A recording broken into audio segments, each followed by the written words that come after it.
there's times like we should just like lift our hands in prayer when we're praying, just like saying, God, I lift my hands to you. I actually encourage my congregation to stretch their hands out. Like, God, there's just something different between like lifting your hands versus like stretching them out. When you stretch out your hands, there's an authority that actually takes place. And there's a profound story in the Bible that's found in Exodus 17:10, and it talks about a battle that Joshua was fighting against, I believe, the Amalekites, and they were in war, and they were down in this valley, and the Israelites were fighting the Amalekites, and Moses was standing up on top of the mountain, and it says that as long as Moses held up his hands, the Israelites were winning, but whenever he lowered his hands, the Amalekites were winning.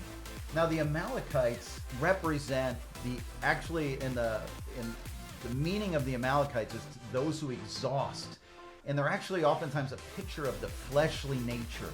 When we're living in the flesh, it just exhausts us, versus living in the spirit. And there's an exhaustion that comes upon us.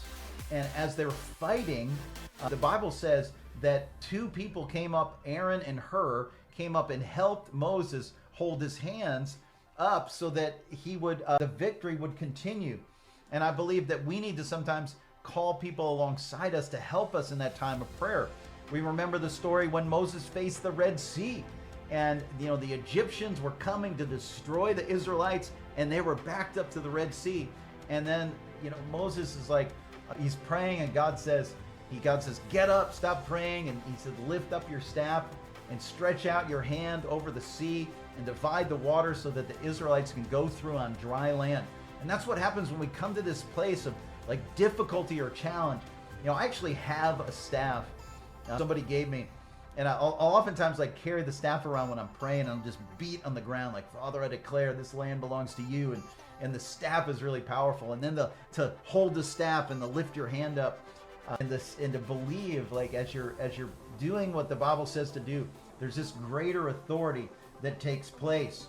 And when we feel like we're trapped, and sometimes we need other people to help lift our arms up and help us in that place of prayer. When our arms are stretched out before God, this visible act of prayer moves mountains standing in our way.